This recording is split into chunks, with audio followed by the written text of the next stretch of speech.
지금 우리가 하는 거는 200부스를 하는데 그 중에서도 요거 상자방이 들어간 그런 문자를 지금 하고 있는 거예요. 상자방에 들어간 것 중에서 상자방 속에 이게 도끼 근자가 들어간 거. 도끼근 또는 근근이라 하죠. 이게 한근, 두근 한쪽에 근자가 요 속에 이렇게 들어갔어요. 이렇게. 요걸 이제 장인장 그러죠. 장인도 요런 장인이 있고 또 요런 장인이 있고 두 가지가 있어요. 이때 헷갈리면 안 되는데 요때 요 장자는 뭐냐? 지팡이 장자죠. 이게 지금 어른 장자, 어른장. 여기다 나무 목을 이렇게 하면 지팡이 장이 되죠. 이렇게 이렇게 요 이렇게 장인한 거는 장인어른을 말한 거거든요. 이게 장인 장모할 때 요 장자도 쓰죠. 예. 근데 지금 우리가 하는 거는 요 장인 장모를 가리킨 게 아니라 요 장자.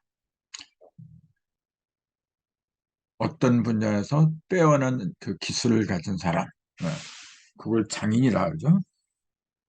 그 장인에 관한 걸 지금 하고 있는 중인데 전 시간에 장인에 관한 거 하다가 이제 끊어졌어요. 그래서 이제 그 마저 이제 쟁장 이런 게 있어요. 요 쟁을 보니까 왼편에 세군병이 들어가고 오른편에 다툴 쟁자가 들어갔어요. 이게 금 가지고 뭐 다투는 뭐 그렇다는 그 의미가 들어오잖아요. 그 금 갖고 다툰다는 거는 이제 새니까 새 갖고 다투니까 새하고 부딪히면 소리가 나잖아요. 쨍그랑 그런 소리가 나는데 그래서 이걸 쇳소리 쟁이라고 부른다. 이렇게 해요. 쇳소리 쟁자 이게 지금. 그래서 이제 쟁장은 뭐냐면 쇳소리가 나게 하는 제주꾼이다. 쇳소리가 나는 걸 가지고 뭘 만들어낸 제주꾼이다. 이제 그렇게 얘기를 하는데 이게 조선시대 때 공장의 하나. 그 공장은 뭐냐면 뭘 만들어낸 사람 있잖아요. 그 군기시라는 얘기, 군기사인데 군기사에 딸려서 쟁을 만드는 일을 맡아보던 경공장을 가리킨다. 그러니까 한마디로 이제 새 가지고 이제 먹고 사는 사람이죠. 이게. 아무튼 쟁자는 새가 부딪혀서 나는 쇳소리다. 그래서 세금자고 다투쟁, 이게 다투쟁이었잖아요. 이렇게 다투쟁. 이렇게. 금이 서로 다투는 데서 나오는 쇳소리를 가리킨다. 그 쟁자를 보면 이렇게 다툴 쟁자, 쟁자를 보면 위에 손톱조자가 있잖아요. 이게 밑에 이제 윤씨죠. 이게 성시윤. 이게 지금 우리나라 대통령이 윤씨인데 요 위에 손톱조자가 붙은 거. 요게 다툴 쟁자예요. 그럼 윤씨하고 다투는 거하고 윤씨가 뭐 싸움을 잘한다는 얘기인가? 아무튼 윤자는 성시윤이라고도 하고 또 맞윤이라 그래요. 맞이 그렇게 얘기를 하는데 그 윤자를 보면은 이렇게 됐잖아요. 이게 이제 고슴도치 머리게 뭐 개라 그러죠. 개 이렇게. 근데 손을 가리킨다 그랬잖아요. 손으로 무언가 쥔 상태를 갖다가 이렇게 그렸다 그랬잖아요. 그 다음에 여기다가 이렇게 삐침배한 거예요. 여기는 지금 갈고리 거리라는데 이게 개자하고 갈고리 거리라는데 에, 정확히 말하면 갈고리가 아니라 삐침별이라고 해야죠 이게. 근데 갈고리도 뭐 크게 잘못된 건 아니지만은 정확히 말하면 삐침별이라고 해야 돼요. 이렇게 쓴 거는 사전에 있는 걸 그대로 내가 이제 옮겨온 거예요, 그죠? 그럼 이게 무슨 말이냐? 손하고 요거는 손이라 했죠, 손. 그다음에 그 삐침별. 그 다음에 여기 손톱조가 이렇게 붙었어요. 그 손톱조가 들어간 거니까 손하고 연관이 있는 거라, 그죠? 손하고. 그럼 이게 이제 정확하게 말하면 뭐냐면은 이게 사전 설명에 의하면 그렇게 났어요. 손으로다가 즉 양손으로 솥불을 서로 잡아당기는 모습을 그린 것이다. 그렇게 설명이 나와 있어요. 그래서 이 다툴 쟁자 자체가 손으로다가 솥불을 서로 잡아당기는 모습을 그린 거다. 이렇게 나와 있어요. 그래서 서로 솥불을 갖다 잡아당기려고 하다 보니까 다툴장이란 말이 거기서 나왔다. 근데 거기다 세금변을 붙이면 이제 새를 가지고 서로 다툰다. 이제 그런 의미가 붙겠죠. 아무튼 에, 맛윤자는 아니 성시윤자는 손으로다가 잡고서 무언가 이렇게 삐치는 거예요. 이렇게. 그 서로 내 것이다. 네 것이 아니라 내 것이다. 이제 그렇게 서로 이제 다투는 모습인데 거기다가 이렇게 손톱조자를 하면은 더 어, 손을 더 강조한 거죠. 이게 지금. 그래서 거기다 세금변을 하면은 에, 쇠를 가지고서 서로 다툰다. 이제 그런 의미가 붙어 있더라. 이제 그렇게 보는 거죠. 그 다음에 7장, 그 7자. 이것도 뭐 흔히 쓰는 글자는 아닌데 요거 이제 오칠이란 말이죠. 여기 오칠, 여기 오칠 이렇게 돼 있죠. 뭐 지금 페인트 칠도 하고 무슨 여러 가지 칠들을 많이 하는데 원래 칠의 근본 뭐냐면 오칠입니다. 오칠. 그 전에도 이런 말씀 제가 몇 번 들었는데 온나무를 보면은 거기서 이제 진액이 많이 나와요. 온나무처럼 진액이 많이 나오는 나무도 아마 드물 거예요. 그래서 그 진액이 많이 나온 데서 삼수변, 물이 많이 나온 데서 삼수변을 쓴 거라 이게. 그렇게. 그 다음에 요게 원래 오칠자예요. 요게 그 오칠자로 보면 나무목에다가 이게 나무목 밑에다가 에, 사람인 이렇게 했는데 사람인을 이렇게 하잖아요. 근데 이걸 에, 양과 음이 이렇게 모였다 그래서 몰인이라고도 그래요. 이게. 그래서 요 인자가 들어간 거는 무언가 한데 모였다. 이제 그런 의미가 들어가요. 거기다가 한인자가 들어가면 하나로 뭉쳤다. 이제 그런 의미가 생기죠. 아무튼 나무목에다가 하나로 뭉치는 인이 들어가고 그 밑에 뭐가 되냐면 물자가 이렇게 들어갔어요. 그 나무 밑에서 물이 많이 나오는 걸 흩어지지 않게 모았다. 이제 그런 의미가 되겠죠. 그게 온나무예요, 바로. 온나무에서 그 물이 많이 나와요. 그 온나무에서 나온 진액이죠. 그 진액을 갖다가 그 칠로 하는 거죠, 이제. 그러면은 오칠의 특징은 뭐냐면은 색깔을 갖다가 아주 맑게 만들어. 그 페인트 칠 같은 거는 그 본래 색깔을 갖다 죽여버리잖아요. 하얀색을 칠하면 전부 다 하얗게 만들고 빨간색을 칠하면 전부 다 빨갛게 만들고 검은색을 칠하면 전부 다 검은색으로 변하는데 오칠은 뭐냐면 본래 색깔을 갖다 더 맑게 만들어.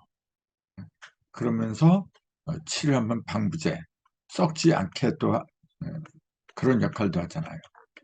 크게 두 가지예요. 썩지 않게 하는 거하고 그 다음에 본래 색깔을 갖다가 투명하게 하는 거하고 그죠?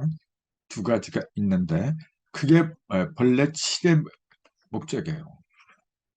우리가 칠한다는 게 본래 그런 걸 가르친 게 원래. 그 일곱 칠 그러잖아요. 이게.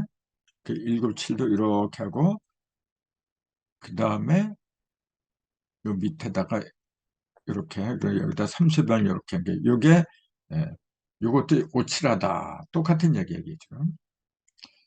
근데 이제 요거는 일곱 칠이 들어간 게 다르죠.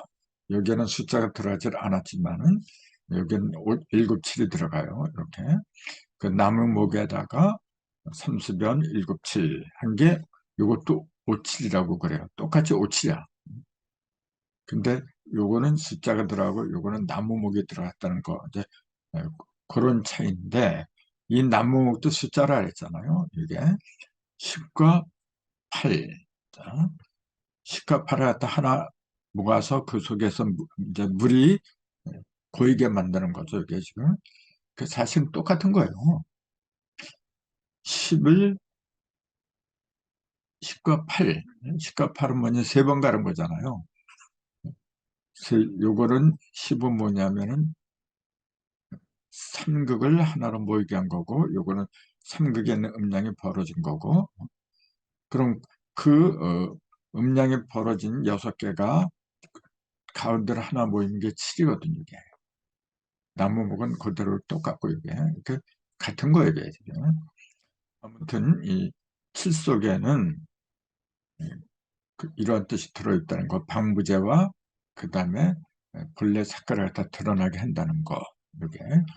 그러니까, 칠한다 하는 그 말 속에는 사실은 뭐가 들었냐면은 근본을 갖다가 드러낸다. 근본을 드러내서 썩지 않게 한다. 영원히 한다. 그런 의미가 이런 칠이라는 표현 속에 들어있다는 거. 이게. 그래서 복도 이제 칠복이라 하죠. 대개 보면. 예. 칠복이 놈이 이제 그러잖아요.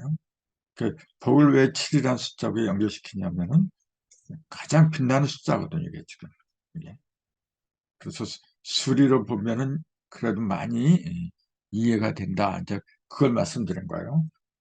그 다음에 이제 인장. 이 인자는 이게 사철속을 말한 거예요, 원래는. 여기 보면은, 여기 사철속. 이렇게. 근데 술에 깔게 인이라고도 그런다. 이제 서전에 이렇게 나와 있어요. 근데 원래는 이렇게, 여기 수술초자, 필초. 필초하고 이제 속에 들어있는 거, 여기 인할 인자잖아요. 원인 할 적에 요인자를 써요. 그게. 그래서 큰 걸 갖다가 속에 품고 있는 거. 여기 인할 인자죠. 원인 할 적에 여기도 근, 이렇게 원인 하면은 요 인자를 쓰는데, 예, 여기서 뭐냐면 모든 게 다 벌어지거든. 인하다. 자, 모든 것이 여기서 벌어진다. 그 왜냐면 대자를 갖다 품고 있으니까. 대자. 대자도 이제 사전에 보면은 사람이 팔을 벌리고 서 있는 모습이다. 그렇게 설명이 나왔다 그랬죠. 요게 양팔이고 요게 양다리고 요거는 머리통이고 이제 그렇게 상형 문자로 이제 설명을 해놓은 게 우편에 있는 설명이에요. 이게. 근데 사실은 그게 아니고 자 왼편은 삐침별 양이죠. 오른편은 파인벌 요게 양이고 요게 음이더라. 양과 음을 갖다가 떨어지지 않게 하나를 묶어버린 거. 음과 양이 하나 된 게 큰 거지. 그 이거는 한자를 갖다 상형문자로 봤기 때문에 그런 거거든요. 예.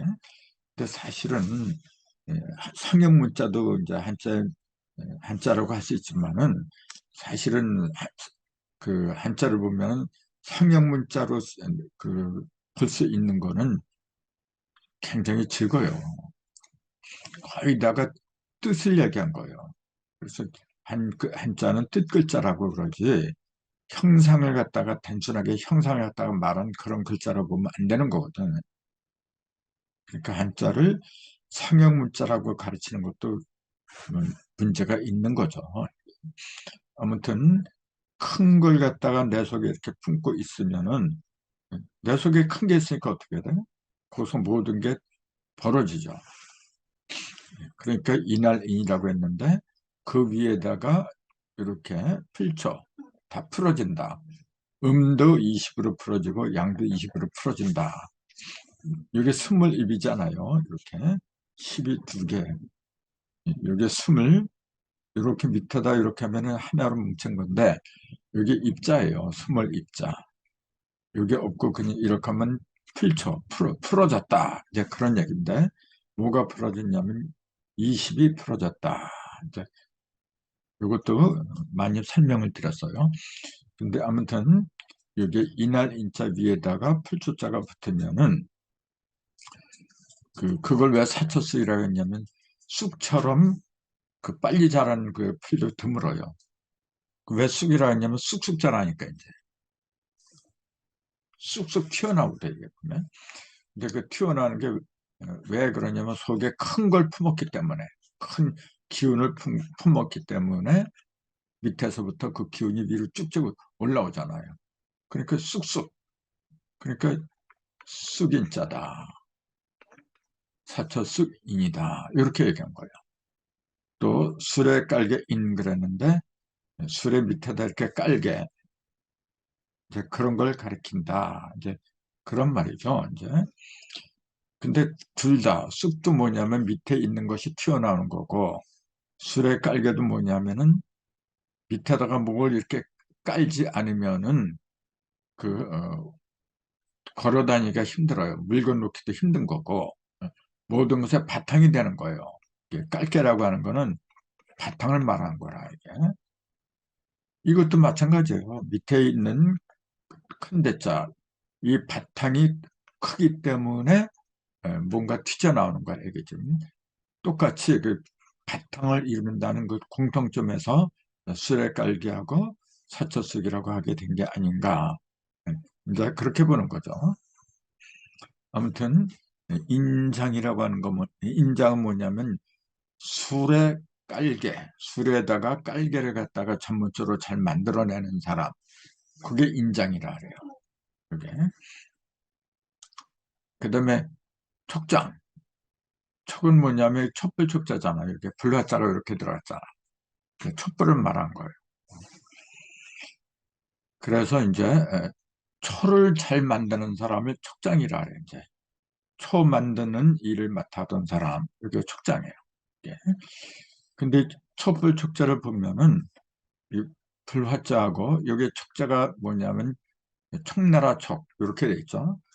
그 삼국지에 보면은 유비가 세운 나라가 청나라예요. 예. 그때 촉이 뭐냐면은 요 촉자를 써요. 애벌레 촉자를 쓴 거라 이게 지금. 예. 근데 이제 애벌레 촉자를 보면은 두 개가 합한 거예요. 요거 위에 있는 요거하고 속에 들어있는 벌레충자. 벌레 회라 할죠 이게. 벌레충은 이렇게 된 거고 이렇게 삐친 거. 삐친 게 없이 그냥 이렇게 하면은 벌레 회라 그랬어 이게. 근데 세상에서는 요것도 벌레충이다. 그렇게 이제 많이 보고 있죠. 그러나 벌레는 벌레 회라고 해야 된다. 이제 요게 촉자예요. 요거 나라 이름 촉. 요게 위에 있는 건 그물망이죠. 그 다음에 뭘 쌌다. 그런 거죠. 근데 그 속에 뭘 쌌냐 보니까 벌레를 갖다 싼 거야, 이제. 그러니까 누에고치를 말하는 거라, 이제. 그래서 누에고치 촉이라고도 해요. 이제. 그 누에고치란 거 뭐냐면은 그 누에 애벌레가 들어 있는데 속에 들어 있어서 잘 안 보이기 때문에 거기다 이제 불을 갖다가 핀 거예요. 이렇게. 그래서 이제 그걸 잘 보이게 속에 이렇게 쌓여 있는 그 벌레. 이때 벌레는 뭐냐면 생명을 말한 거죠. 생명체. 이 벌레를 갖다가 잘 보이게끔 밝히기 위해서 만들어 놓은 게 초다. 촛불이다. 그래서 촛불촉이라고 이제 하게 된 거죠. 그 벌레 축자를 보면은, 벌레 충자를 보면은 가운데 중자가 이렇게 있고, 그 다음에 치킬 위에다가 있을 줄. 이렇게. 가운데서 뭔가 꿈틀거려서 있는 거다.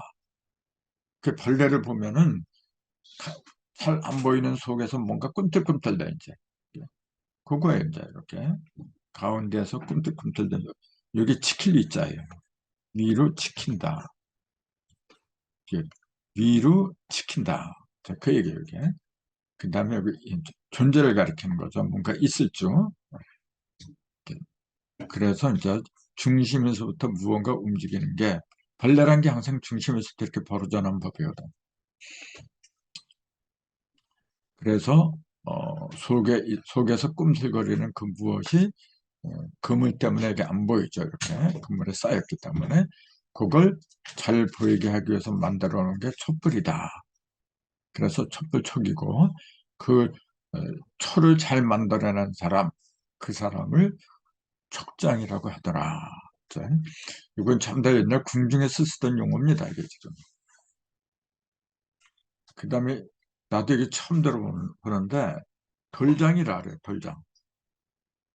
돌장. 그 돌이란 말이 나도 처음 들어봐 이게. 근데 우리가 이제 온돌 이제 그렇게 하잖아요. 근데 나는 온돌이라고 하는 게 순 우리말인 줄 알았어요. 한글인 줄 알았어. 아 근데 그게 아니라 한자예요. 이게 온돌이라 이렇게도 쓰고 그 따뜻할 온자잖아요. 이게 찬거의 반대죠. 찰 한자의 반대가 따스할 온자인데 또 찰냉자의 반대죠. 이게 그럼 이걸 보세요. 따뜻한 이게 돌. 근데 이게 여기에다 흑토자를 더한 게 요거잖아요. 이게 그게 요거예요. 굴뚝돌이다. 이제 이렇게 얘기를 해요. 이 흑토자를 빼버리면 돌진한다. 이게 갑자기 돌이라 그래요. 그죠? 갑자기 돌. 이게 왜 갑자기라는 뜻이 있느냐? 돌연할 적에 이렇게 요자를 써요. 이렇게 구명혈에다가 개견자를 쓰는 거예요. 그리고 그러하련 돌발 그러면 여기다 필발자를 쓰는 거죠. 이렇게. 이때 이제 돌자가 갑자기 돌이라 그러죠. 생각지도 않았던 뭐가 생기는 거. 그걸 구멍혈에다가 개견자를 집어넣었어요. 그러면은 구멍에서 개가 갑자기 튀어나오는 거. 전혀 예상하지도 못했던 그런 일이 벌어지는 걸 구멍에서 개가 튀어나오는 거. 그런 걸로 비유를 한 거죠. 이게 지금. 그러면은 개를 갖다가 우리는 큰 대자들 점을 찍었다 그랬잖아요. 사실 구멍에서 태어난 게 개만 태어난 게 아니죠. 갑자기 태어난 게 개만 태어난 게 아니고 뭐 다른 짐승들도 많이 있는데 왜 하필이면은 개를 갖다가 비유를 했느냐. 이제 그런 것도 의문이잖아요. 이게. 그래서 그런 개를 큰 대자에다가 점을 찍은 걸로 이제 생각을 해야 된다. 이제 그렇게 보는데, 그 뭐냐면은 크게 있는 거예요, 이렇게. 이렇게 아까 큰 대자 얘기했잖아요. 음과 양과 음이 하나로 이렇게 뭉쳐가지고 여기 점을 찍은 게 개견자잖아요. 점이 있고 없고 그 차이는 뭐냐면은 점이 있다는 거는 확실한 거예요. 점을 찍다, 내 것으로 만들다. 이제 그 얘기거든요. 그 점이 찍히지 않으면 그냥 커진 상태인데 그 큰 걸 갖다가 내 것으로 만들었다. 점지했다. 이제 그 얘기잖아요. 크게 만들었으면 내 걸로 만들어야지 이제. 크게 만들기만 하고 남의 것이 되면은 그 무슨 의미가 있어요. 그래서 근데 왜 그걸 개라고 했느냐? 그거는 우리가 이제 용담도에 보면은 원래 이제 낙서의 문학도에 보면 개가 어디 있냐면 신유 술해 해가지고 서북방에 있었잖아요. 여기 자가 있고 여기 오가 있고 묘가 있고 서방에 유가 있고 신, 유, 술, 해 이렇게 있었잖아요. 그 요게 개잖아요. 근데 낙서에서의 개는 뭐냐면 가장 후미진 곳에 있잖아요. 서북방. 가장 어두운 곳이라 이게 지금. 반대편 여기에 가장 밝은 건 진사지가 아니잖아요. 인묘, 진, 사, 오미 이렇게 가잖아요. 그러니까 진사지간이 동남방 가장 밝은 곳이죠. 가장 각광받는 곳이죠, 여기가. 근데 선천에서